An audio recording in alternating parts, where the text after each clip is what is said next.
We had previously seen the encounter between the Rangers and Alpha 1, which was on another planet along with an Omegazord. Specifically, 5 days before this happened, the Omega Rangers were on the ship called the Wraith No. 2. After several stories, the Omega Rangers have changed and now their members are different. Jason is no longer an Omega Ranger, and that is why Trini is the new Red Omega Ranger. To replace Trini as the Yellow Omega Ranger is now Kever, but Zack and Yale stayed the same. If you want to know this entire story about the Omega Rangers, you should watch the complete Death Ranger story that is in this channel. Continuing with the story, we can see that on the ship is Zack starting to train Kever since it is his first time as a Ranger. Trini is supervising the training, and at the end Kever talks about Journey.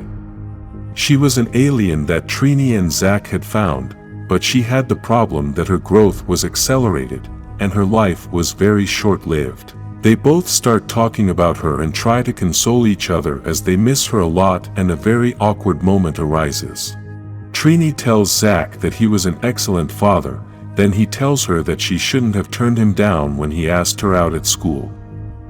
Even though he said this in a sarcastic way, still, they both felt uncomfortable, and then Trini confesses to him that she had gone out with Jason, and they had kissed. This came as a shock to Zack, but Yale, Kever and Eleven interrupt them.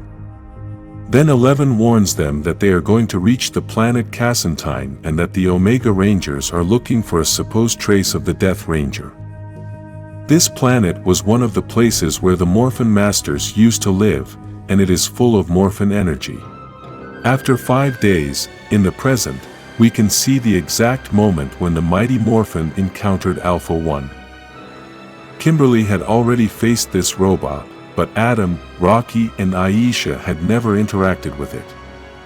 In the command center we can see that Lord Zedd is still asleep and Billy is still overseeing Tommy's recovery. They both start talking about how worried they are that Lord Zedd is still there, plus how bad Tommy feels about not going with the other Rangers to help them.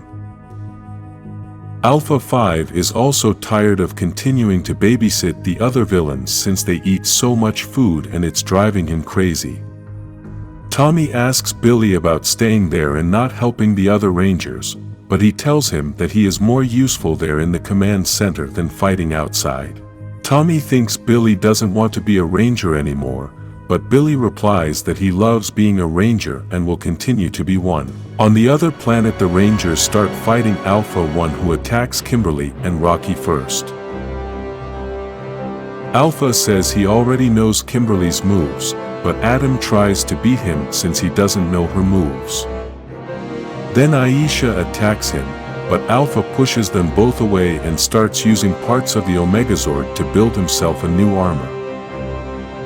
Alpha begins to say that just as he destroyed the Omega Rangers, he is going to destroy them as well. The mighty Morphin are frightened, but Kimberly tells them not to believe him since he is lying and that they must use his moves since Alpha does not know them. Even though Kimberly tried to distract Alpha and then Aisha attacked him from behind, still, his power is too great and the Rangers are losing the battle. At that moment, the blue Omegazord knocks Alpha down and we can see that Trini and Yale arrive to help the mighty Morphin.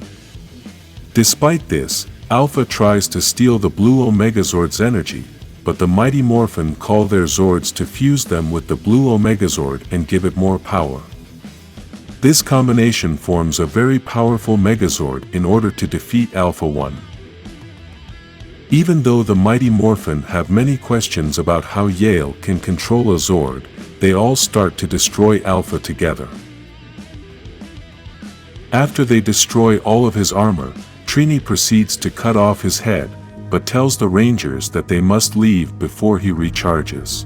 The other Rangers don't understand how this could be possible, but Trini tells them that Alpha is a robot enhanced with dark magic and he took Kever and Zack to send them to Mistress Vile. The alert about the Death Ranger's presence on that planet was a trap by Alpha to trap the Omega Rangers. At the command center, Lord Zedd wakes up, quickly gets up, breaks his bonds and starts walking through the dark corridors of the place. He finally reaches Zordon and Alpha 5, who are very concerned about the situation. Lord Zedd tells them that they can be calm since he does not represent a threat to the state of health in which he is, and, besides, he is not going to run away from his destiny. On the other planet, Alpha 1's head is rebooting as Trini and Kimberly have a conversation. Trini starts to say that Alpha got there and trapped Kever and Zack for a witch named Mistress Vile. Kimberly tells her that it's Rita and she also has Matt. Trini says that Rita is not on that planet, but the others are there for some reason and they are going to force Alpha 1 to tell them. Elsewhere on that same planet, near the ruins of a master forge, are the new putty patrollers which have Zack and Kever tied up. These putty patrollers are searching for lost objects near that place and are putting them all together near the Ranger's Morpher.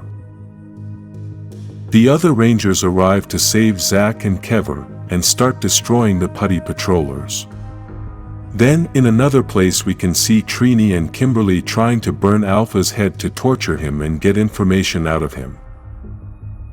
Even though Alpha is a very advanced robot, he is still a rather naive being and starts talking about things he shouldn't say. Within everything he says, he talks about Mistress Vile, about Dark Spectre and about finding a navigator. All of this he said by threatening Trini and Kimberly, and not by torture. Then they both ask 11 to take them back and they leave before Alpha tries to attack them. Back on the ship, the Omega Rangers get back together and they all hug as one big team. Then the Rangers start talking about the things the putty patrollers were looking for in that place and Zack presents them with something he found next to his morpher. As we see images of Alpha 1 recovering and sending a message to Mistress Vile about his recent failure, 11 begins to explain the significance of the object Zack found. The object is a navigator to tune the master forges to specific coordinates within the Morphin grid. Basically, it is similar to a GPS and helps to define the path. Then we can see how Tommy and Billy send Lord Zedd and the other arrestees in a car to another place. In all this time we can keep reading the message that Alpha 1 was sending to Mistress Vile and told her that due to his short connection with the Omegazord he was able to track the next location of the Rangers and this time he is not going to fail.